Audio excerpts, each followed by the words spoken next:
to turn that on. I didn't want to turn it on during the video because YouTube always gets upset whenever I post something that includes copyrighted material. So I didn't turn it on right away. Sorry about that. So Epicurus, namesake of his own philosophy. And those who try to live the Epicurean life, I would say it would be like the bush life here. So the idea that you have your own property, so unlike the cynics, for example, that want no attachments whatsoever. Diogenes at one point, in coming to a well to get a drink, pulled his cup out of his bag, which carried everything he kept with him, basically the absolute necessities. And while he was waiting to get a drink at the well, a boy came over and dipped his hands into the well and got a drink with just his hands. And Diogenes famously realized he didn't need a cup, so he threw his cup away and just began using his hands, trying to live the absolute simple life. But if you're trying to be Epicurean, it seems to me you want your own farm or source of food, so you become a subsistence kind of a farmer or hunter. So you want a cabin and you want a family. You don't want to do away with all of the fun things in life that include living with other people. And loving others is an important part of happiness, right? So having a family, but at the same time being self-sufficient is kind of his goal, and healthy, right? So it's not a matter of having orgies and parties and getting drunk and smoking marijuana and using LSD or things which, granted, a lot of people feel that we think of it as escapists. They use those things and they enjoy it. But the problem with those things is that the aftermath of that is hard to deal with. So if you have fun the wrong way, you end up with a lot of penalty to make up for it. So the goal is to be intelligent about having fun. So have fun in a way that you live a long, satisfied life, as opposed to short, violent ends, right?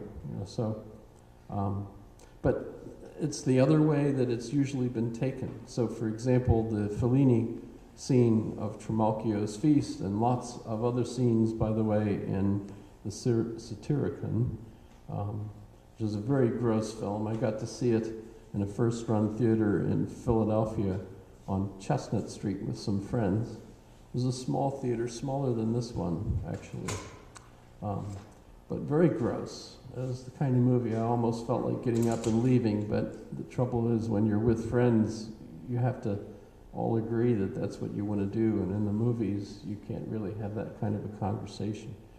So we ended up sitting through the whole gross thing. But that seems to be the way the Romans took it. So the Romans definitely picked up on Epicurus and the idea of living a life of just happiness. And so Trimalchio and his feast is essentially a historical kind of association with the Roman Empire during what we might think of as the corrupt decline, really, of the Romans. When they were so rich that they had everything they wanted. If you think of how Trimalchio makes jokes about he's traveling someplace and he wants to make sure that he never has to leave his own property from the one place to the other. It's kind of funny. Asking the cook, did I buy you, or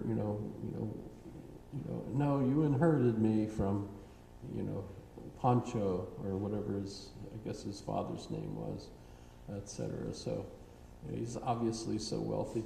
The one joke he makes when someone says, there was a rich man and a poor man, and he interrupts the joke and says, what's what's a poor man? You know, and that's the funny joke for him.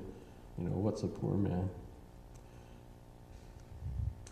But if you're familiar with restaurants that often advertise that they're Epicurean, usually what they mean is their food is, number one, expensive, and number two, very strange.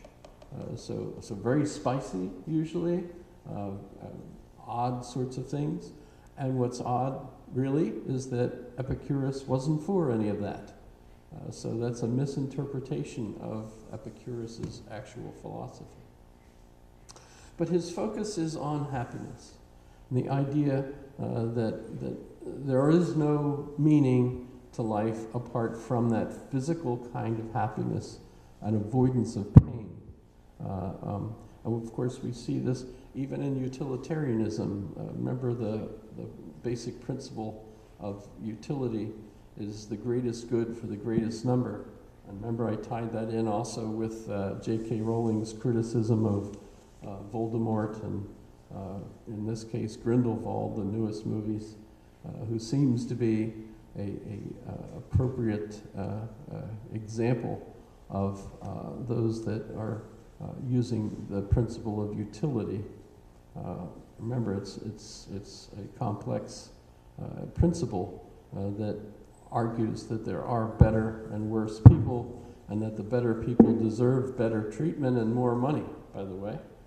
So if you're following that movie, that chain of movies, the idea that the magic folks should have more power over muggles, etc.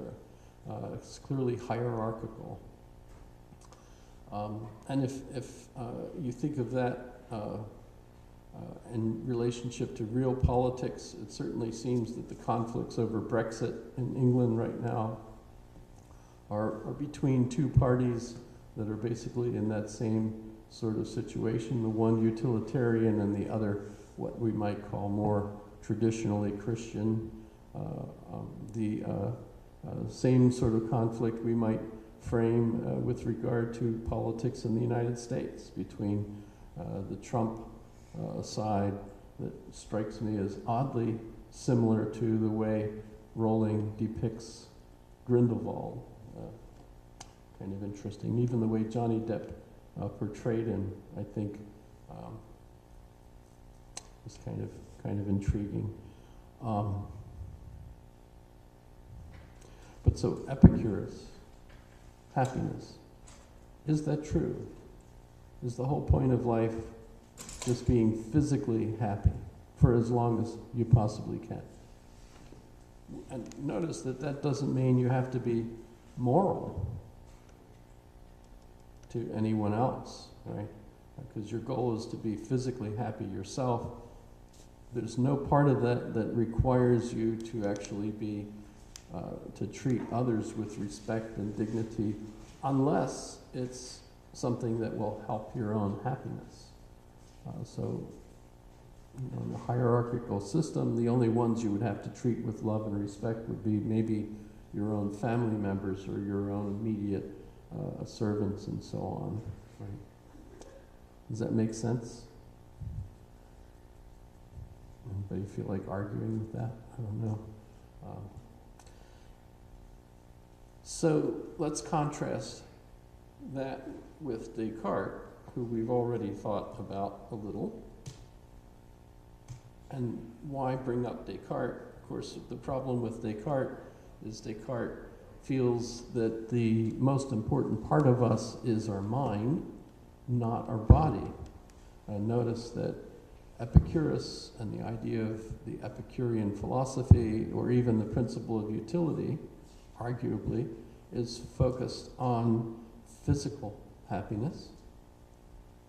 But Descartes is focused on the mind. And the mind, in that sense, we certainly want the mind to be happy, but its happiness and what the physical body might need for its happiness are not the same thing.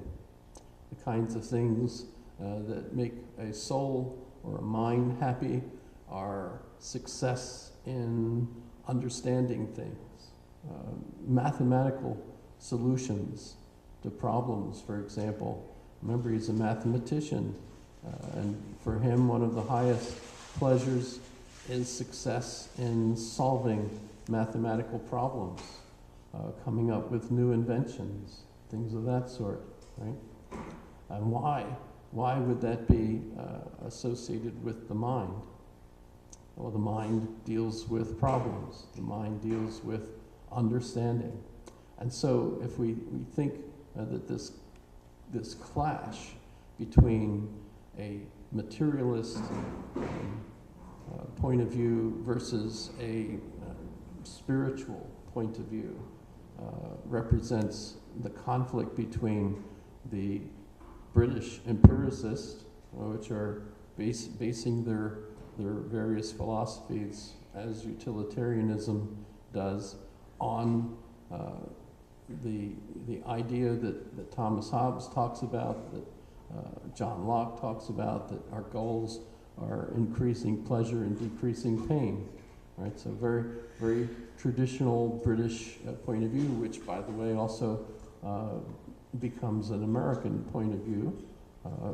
Is there conflict in America over this? Yes, of course, because we also have Christianity as a tradition. Is there a conflict between the idea of an Epicurean life versus a Christian life? Seems absolutely certain that there is, right? Should you have an Epicurean life, is that going to enable you to be a good Christian? Probably not. Pretty difficult to resolve it. By the way, of the post-Aristotelian, those philosophies that come after Aristotle and seem to be also reflective of Aristotle's influence. Remember, Aristotle was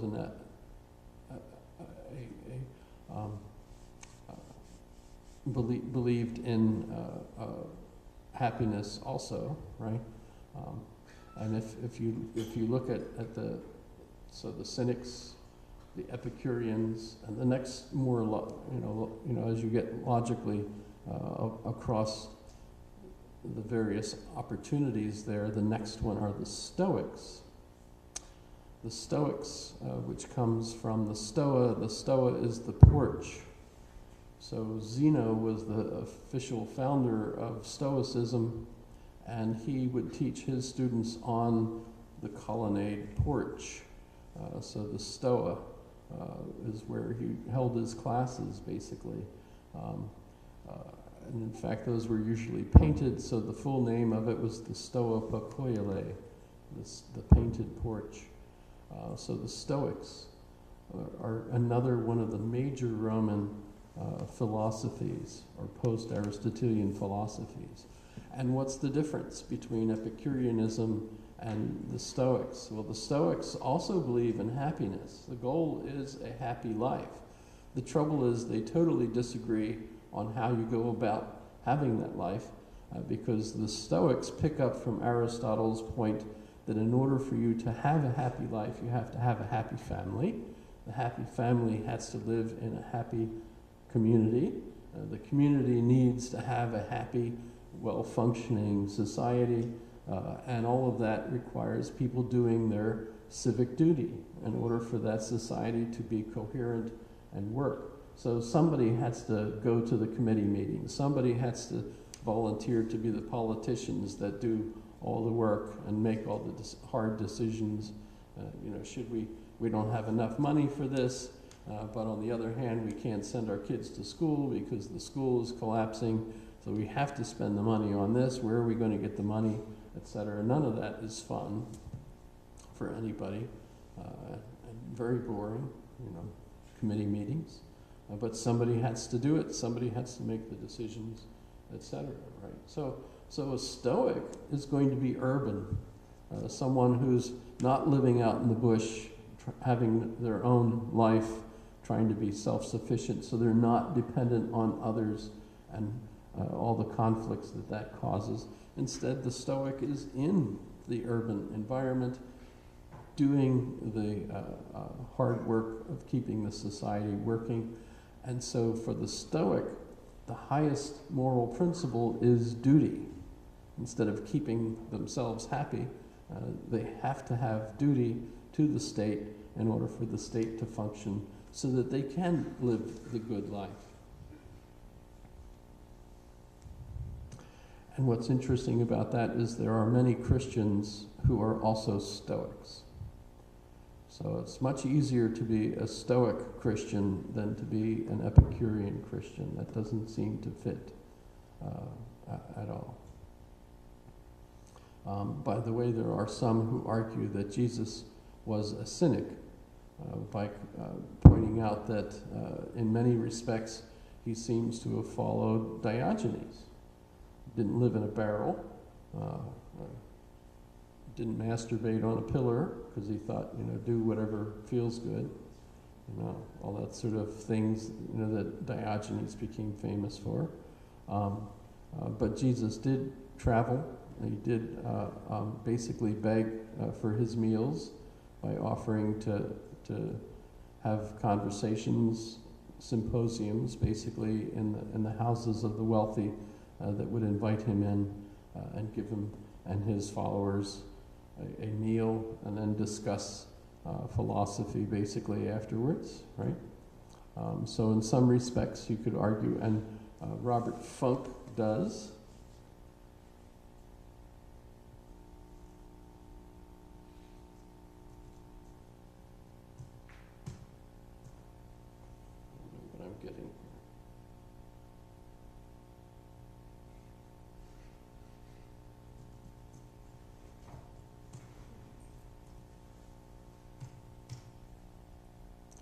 not sure if I've mentioned this book before, but Honest to Jesus.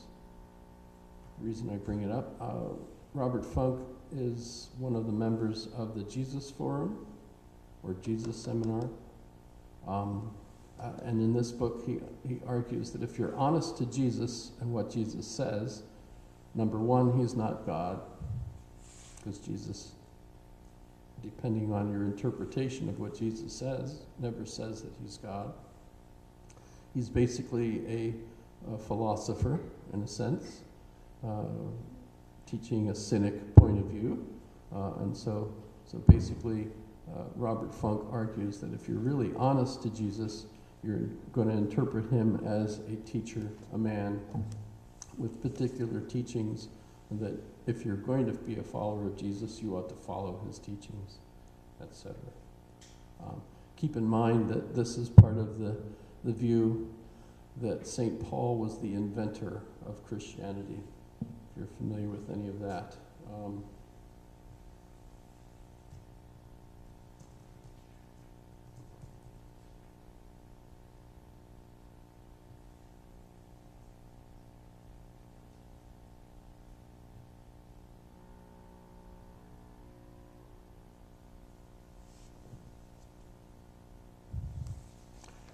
And even if you don't believe that Paul invented Christianity, a lot of the dogma that grew into Christianity, you would still certainly think of Paul as significant. An awful lot of Christian studies focus on Paul because of his influence.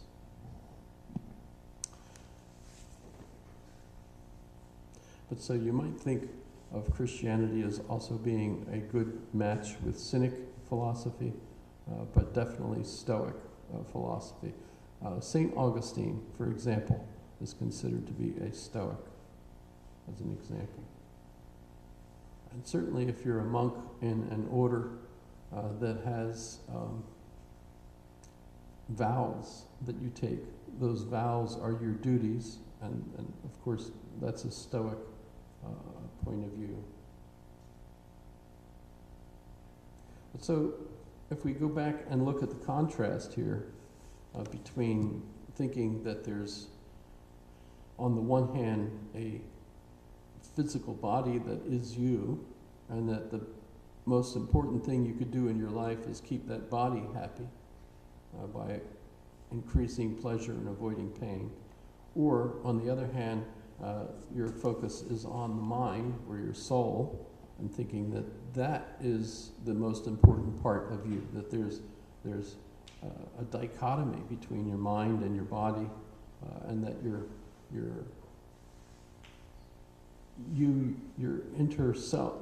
inner self is the soul, your mind. That fits really well with my definition of a person.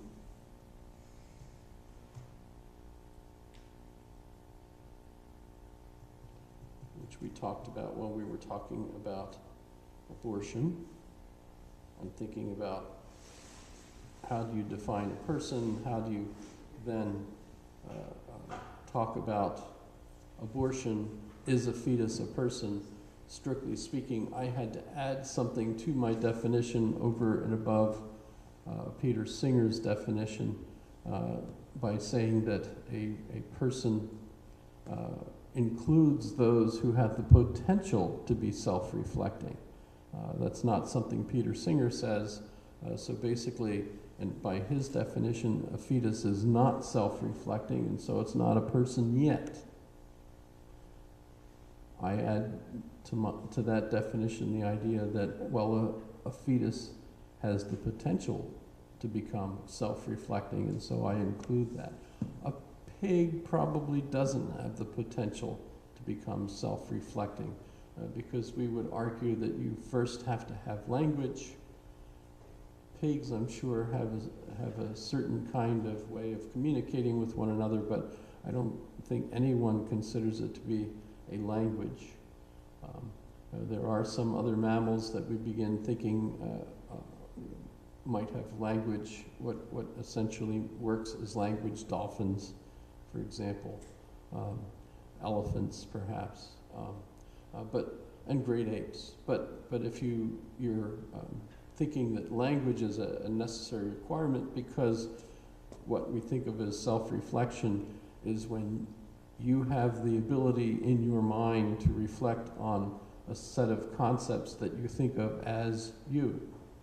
That's the minimum requirement for you to be self-reflecting. That it's not looking at your physical self in the mirror, it's thinking, but that reflection in the mirror is me.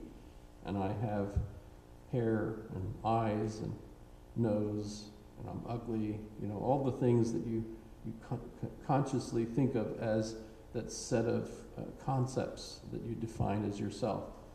Your social security number, your relationships, your ancestry, whatever. And all of those basically have been taught by our culture anyway, to even think of those as ourself.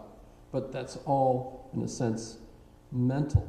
It might not be mental or spiritual in the sense that it's somehow non-material, but certainly today we think of ourselves in those terms, the way I think of myself.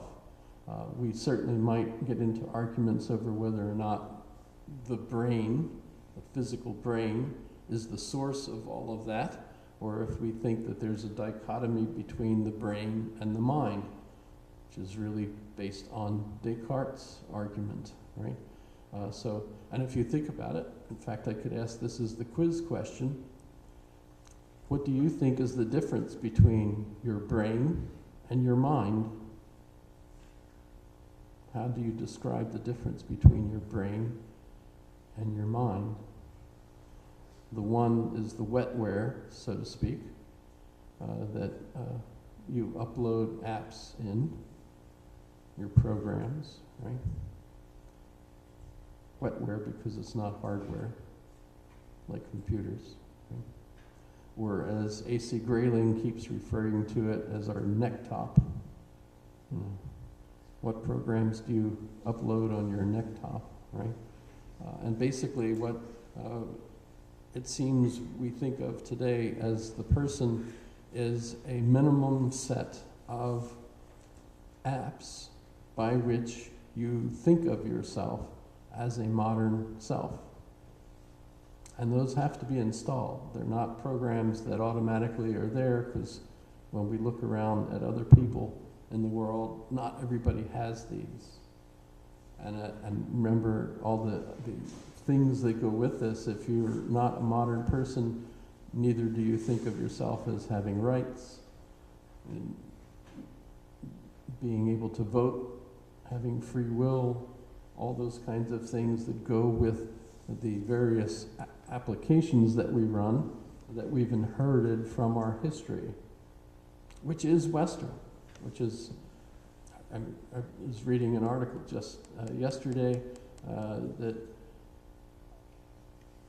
critiques this. You know, if we keep saying that our history of philosophy is where the progress has come from, that enables modern society, then what we're doing is still being prejudiced in favor of a particular cultural experience when we should be respecting all other cultures. But the problem is those other cultures don't have that same shared sense of respect for other cultures that seems to have come out of the Western culture.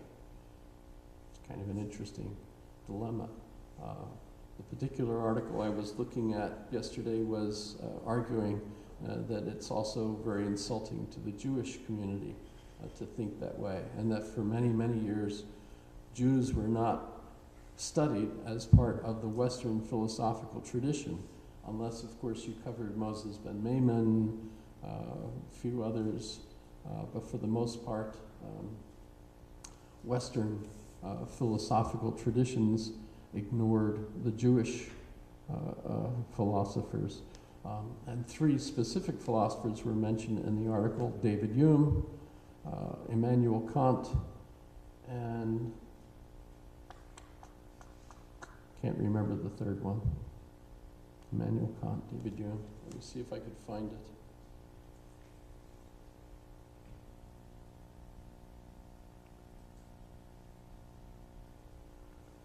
Find the article. Probably could have shared the article.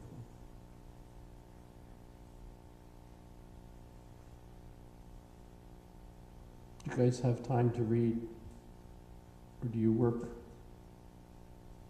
I think I'm going to have more time to read coming up next year, because I'm not sure how things are going to work out with regard to the budget, but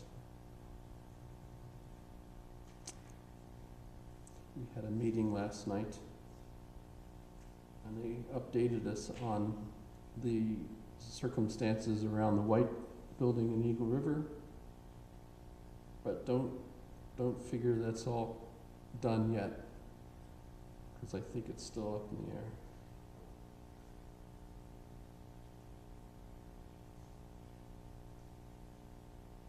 I think I broke my machine here.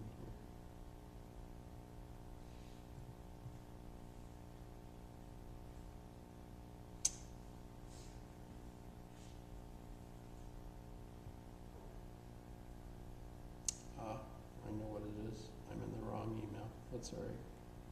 So skip it. But in any case, what the article talked about was David Hume felt that individuals historically came from different ethnic groups, and that those ethnic groups had their own individual origination, and that, for example, only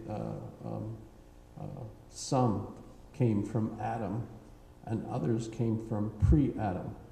And so that if the Jewish communities came from Adam, that those who are not Jewish would have come from others that would have not been in Adam's line. That seems to be David Hume. And Immanuel Kant thought that because of the Jewish focus on materialism, that they couldn't have the Western modern self as part of their abstract identity. So the author of the article was correct in thinking that certain individuals in the philosophical corpus definitely have anti-Semitic points of view. That's certainly true. That's not a surprise, actually, if you think about it. But if you still think that the Western tradition is where the modern concepts all arose from, that just seems to be factual, not a problem that way. And in fact, the idea that we should be concerned about other points of view, including respecting other ethnic groups, didn't, of course, have a long history in the West, but it seems to be where that actually originated. So it's an interesting paradox. Let me get to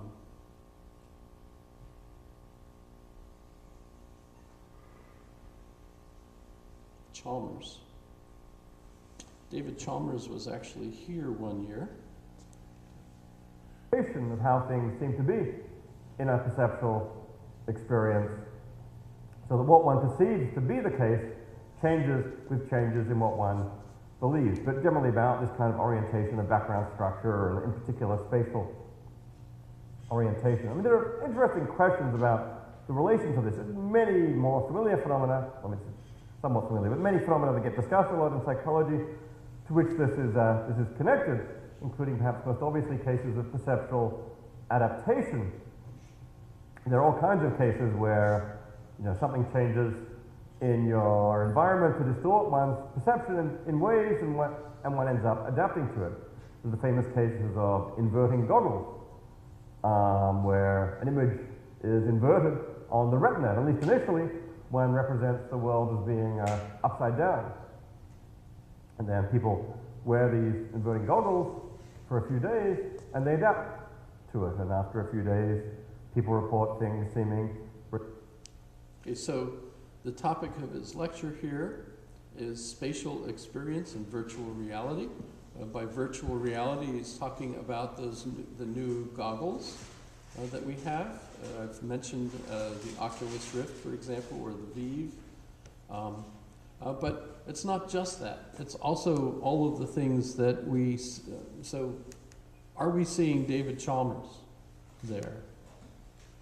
Right. Remember when I asked, when I played the Beethoven Symphony, I asked you the question, is that the real Beethoven Symphony, right? And, well, actually you could argue several different ways.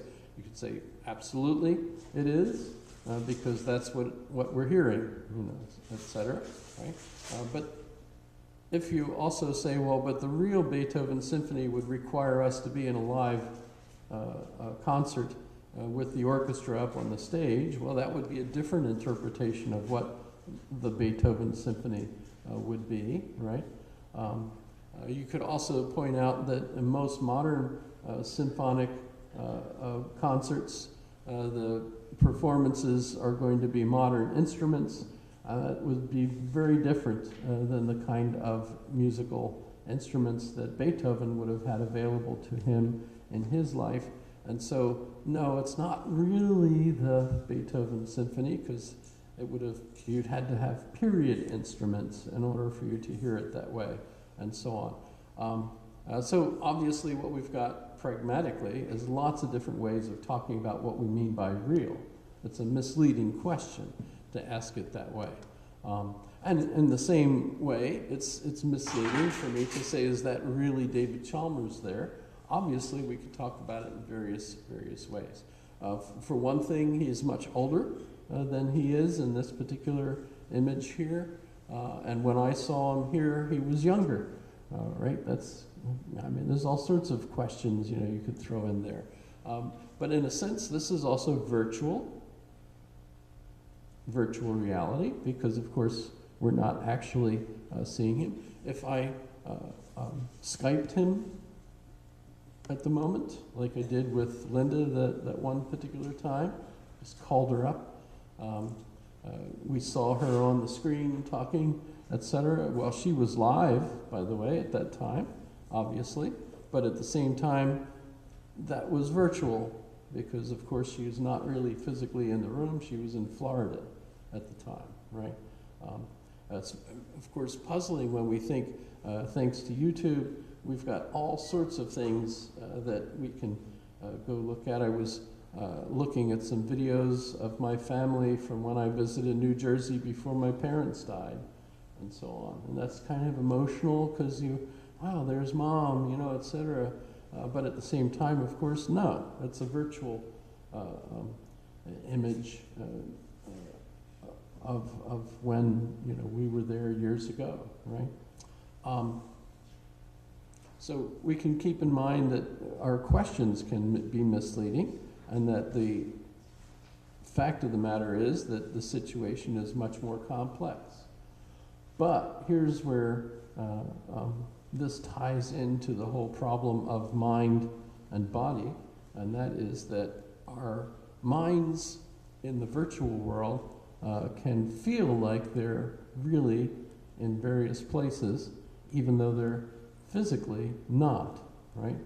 So when you're watching movies of, say, the Isle of Capri or something, and you're seeing the water and the caverns around the island where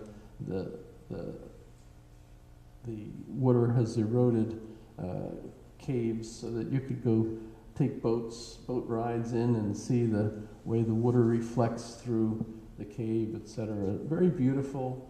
A lot of people like to do it, and so on.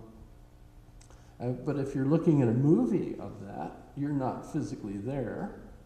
What's the difference between flying to Italy, taking a boat to the Isle of Capri, staying in one of the hotels there, taking a boat ride, or just going to your living room, putting on your goggles and turning on your laptop and watching Google Earth show you pictures of the same thing? How do you feel about the difference? Obviously, some people would love to travel there and wouldn't want to give up travel. Other people hate travel, but love to be able to look around the world and see all these different things. It's kind of fun, right? But so he's talking about all of these conflicts and tying it into philosophical problems. And things are upside down again. I don't know, I don't know how many people are running these experiments these days. Every now and then I hear a report or two. Maybe Mel knows more. I don't know whether people have actually gotten to the point of, you know, going back and forth with their inverting goggles with sufficient regularity. They can just put on the inverting goggles and know they're wearing inverting goggles, and thereby instantly laboratory experiment where they had goggles on, but the goggle lenses were upside down, or so they maybe inverted fake inverting goggles and tell them they were in the inverting goggles, and now suddenly everything is upside down, and so they realize that mind adjusts to then you'll it, get and really parallel cases. I suspect, prima facie, you might think ordinary mirrors are a bit like these cases, but involving much faster or more immediate perceptual adaptation. And it's an interesting question how much of that is just because we're used to using the mirrors. So very fast perceptual adaptation. The timescales are potentially different, but you know, you might want to see the case of perceptual adaptation to, say, inverting goggles as a kind of cognitive orientation, although at least in the early stages, the timescales seem somewhat different from this kind of immediate kind of background knowledge. But standard perceptual adaptation is a slower process. One can generalize this to side viewing, not just seeing things behind you. The mirror is at 45 degrees in front of one. Objects seem to be off to the left or off to the right. One can obviously extend this to video cases. This is now walking down the slippery slope to virtual reality. Have you seen the movie Ready Player One?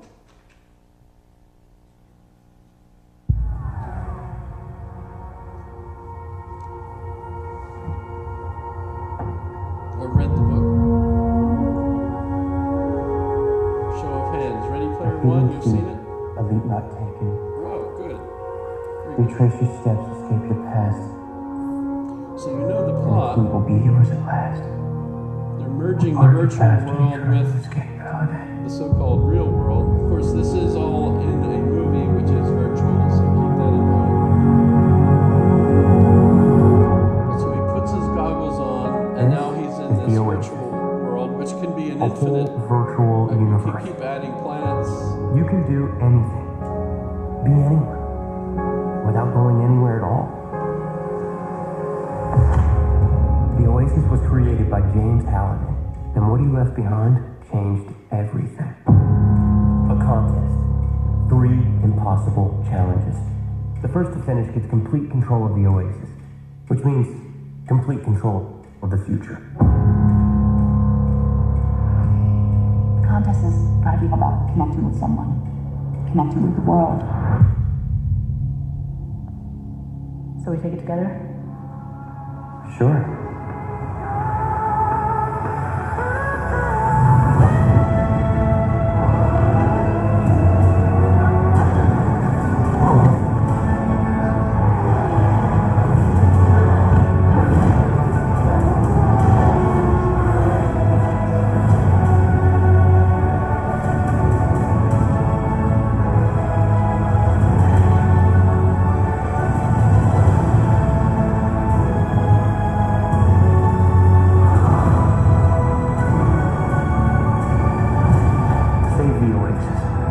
Save the world.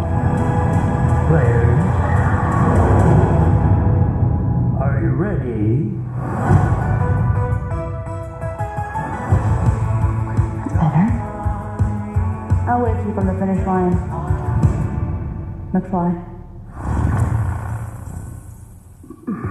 That went well.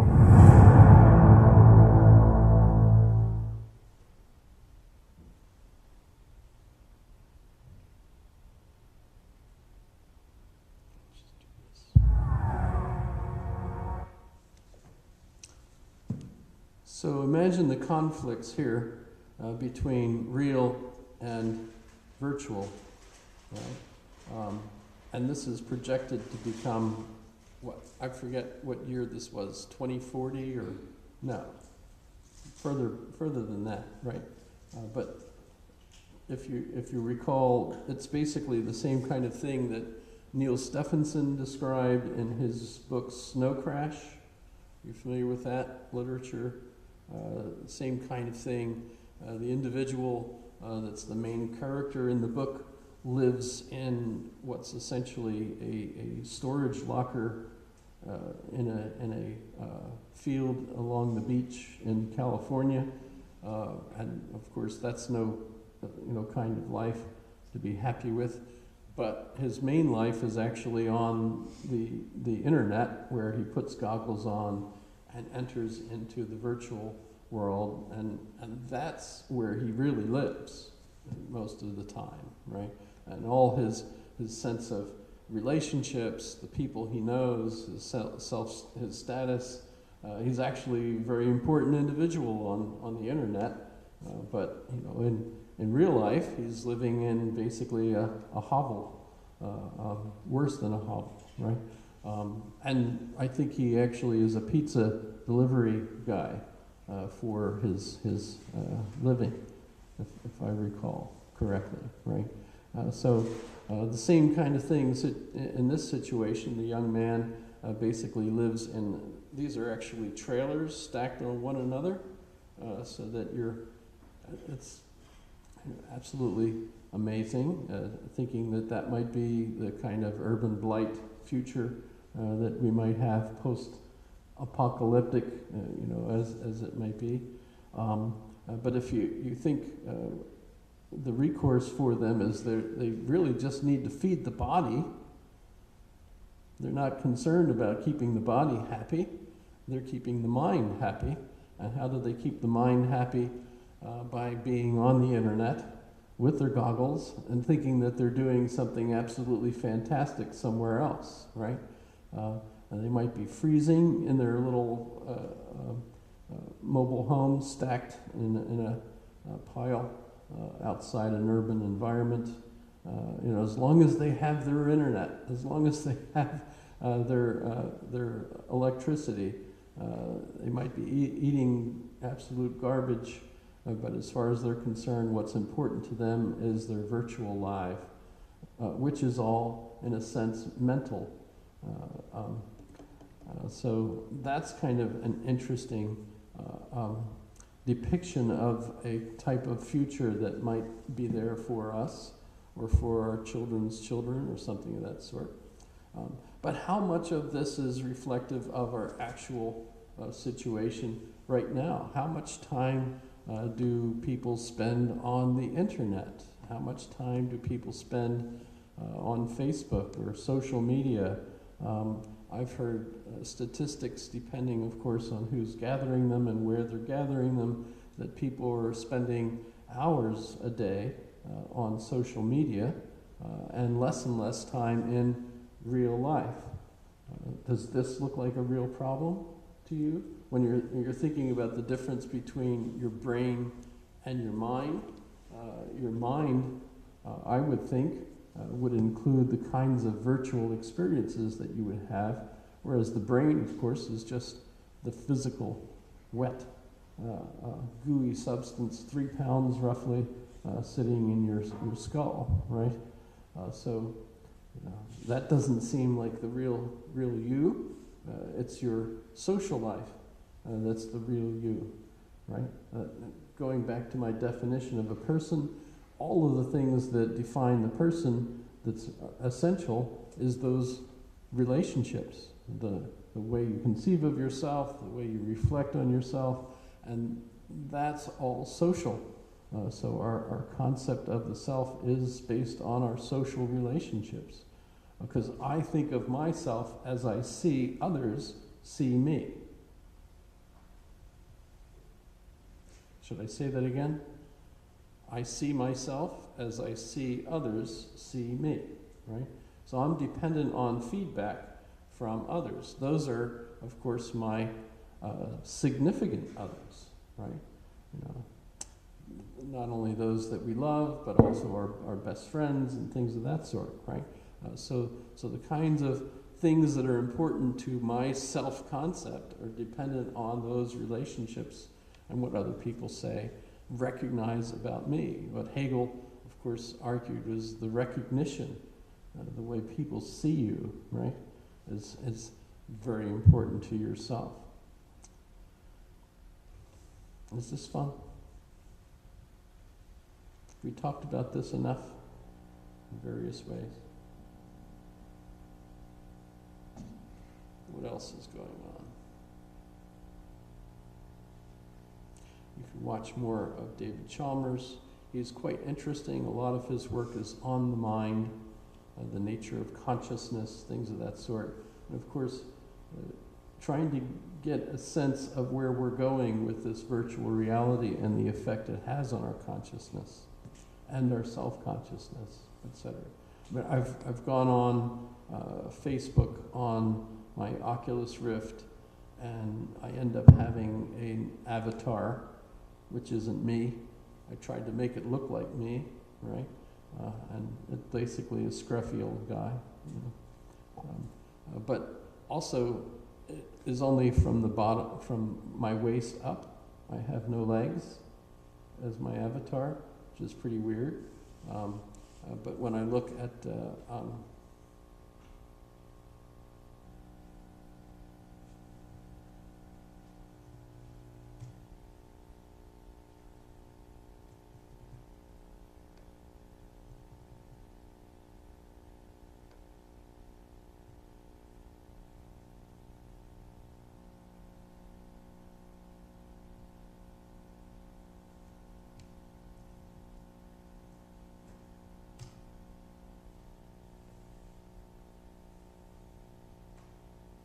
have I showed you this before?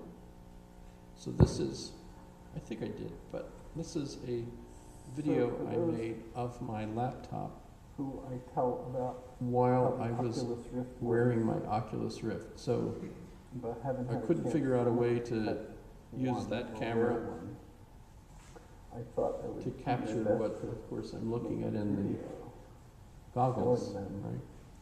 Some of the things that But I did have, of course, the laptop. So this is my laptop. good this will look, but And so I could show you what is on the screen. some nice looking stuff. I bet it's hard to choose. Pretty cool.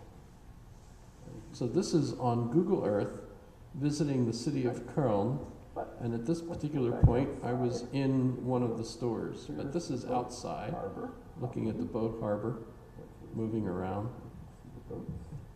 So remember, on this particular screen, all you're looking at is what I'm looking at to the front. But with the goggles on, of course, I've got 360 top and bottom view. And that's why it's moving around so much, because if you think about how you normally are and you're in your environment, you're moving your head. You're moving around, so that's pretty much, that's a store in Crown. So notice with Google Earth, with this, you can actually go into places, right? So you're not just outside. Including museums, for example. So you can go into museums and zoos, things of that sort. Arboretums, so you could look around at the plants and things. I'm in a building. Don't feel weird when you go up to a building and just go into it. Remember, you're not really Because of course you're not actually going to crash into the building. These are YouTube videos that I've posted. I've got 4 of them that I did of my experience moving around. So it's just Google Earth. It's a free app, by the way, believe it or not. As long as you've got your internet and you've got your device, you can go do this for free. Of course, you also have to have time. I don't know if you're allowed to do this while you're at work. Of course, if you're old and retired like me, you can spend lots of time doing this stuff. That's the guy that took the picture that I'm enjoying. Thank you. That must be his apartment and his. I don't know why so many people love sticking their phone or their camera out of a high place, so that when you're standing in your living room, you look down and of course you could see the bottom, so it makes you feel like you're falling. So I guess they like doing that.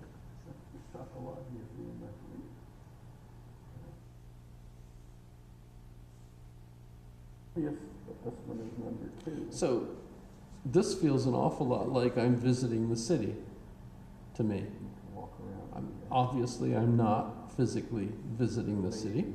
Pictures taken by the same person. That's the guy taking the picture that I'm enjoying in this particular piece. Quite a tour of this one. He takes about 5 or 6 pictures in this church. So you get to move from one picture to the other. Nice of it. I have a camera like that, but I don't know how to upload pictures from it. So sorry, I'm not helping with this task of uploading pictures of the entire surface of the earth for people to enjoy. I would be interested in doing it, but I suspect I have to have a smartphone, and I don't. So that's probably where that's going to go. But when you're wearing the goggles, it feels like you're standing in that building, because you could just look around as if you were there. It is odd though, some people when they take pictures with their cell phone and do like a panorama thing. And the trouble with that is you end up with people in multiple places. And sometimes like their bottom is over here and their top is over here. So, but mostly what you end up with is, a person in exactly the same clothes here and over here. How did that happen? But I think all that stuff's going to improve. This is all just a few years old, all of this technology. Probably smartphone that puts a picture together, so you can see obvious places in the picture. So there's a person who's not all there. Only a and half there. person. There's another half. So you got all these oddly Legs, no top. mysterious parts of people. Shoulder, but no bottom. That kind of screws up the overall image of the That's picture. something that happens depending on the kind The other thing, of course, is privacy. Because if you're at a tourist place like this and you're looking around and you've got all these people, and notice practically everyone has a camera and are taking pictures without asking anyone else, do you mind if I take a picture with you in it? None of that happens, right? And with this, of course, you're looking at all these people walking around. Google does fuzz out people's faces depending on circumstances. The horrible thing, though, is that if you go to the Louvre and you take a look at the Mona Lisa, her face is fuzzed out for her privacy. Oh, I don't know. To look at. Oh, that's quite a long time, really. from Homer Simpson, right? In glass windows. Actually came from Wittgenstein. He's the first one that famously went like this. Ceiling. Head slap. I don't know what you call it. Try to figure out the coats of arms. People do. The straight one that's the most famous. But So this is in a museum looking at a painting. now here, looking around.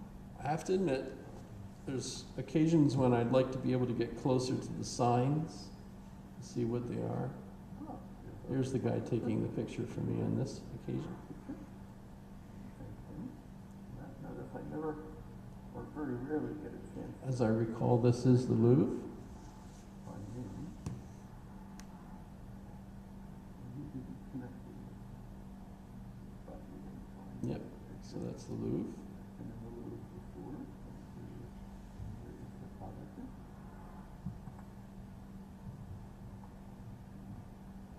You get to see the roof. Internet is not the fastest. Remember, it's a satellite. I can notice. So here's, notice this is interesting. See how they fuzzed out her face Was blocked so that we don't to see protect her who that privacy? is. This guy's face, though, is They do that on beaches too. that person. And so the person's walking along in their bikini and they fuzzed out the face, but of course they didn't fuzz out anything else. So Notice we're in the Louvre. The French don't put big leaves on a lot of their statues. If you're in the Louvre in Dubai, you'll notice that every statue also look outside. This is interesting. What is this area here? you can raise the volume if you want to hear. I think you could even type this. I'm not sure what. Nope, for some reason it thought I was speaking in Spanish. I don't know why. So there are lots of those. Doing art. You can play games. This is a game that is available.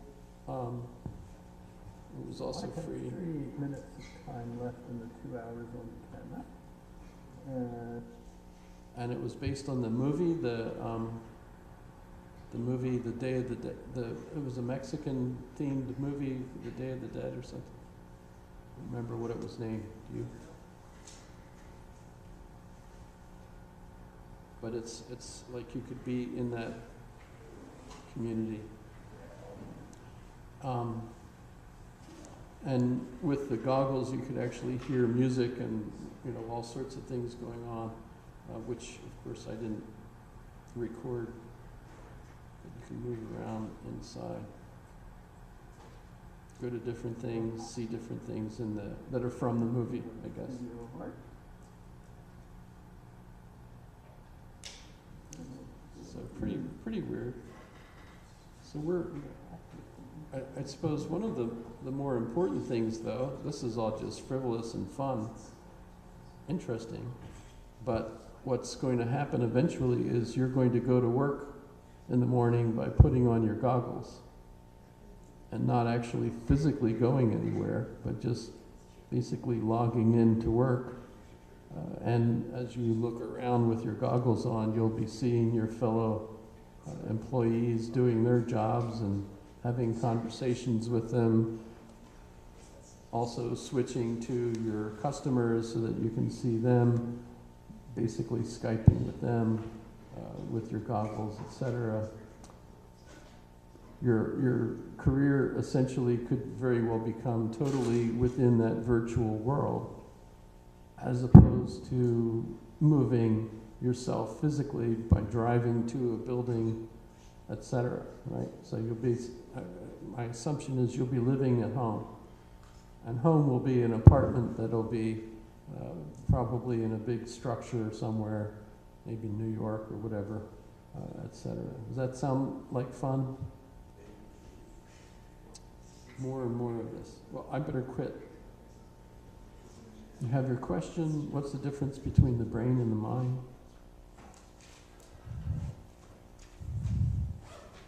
Any other questions about things we're doing?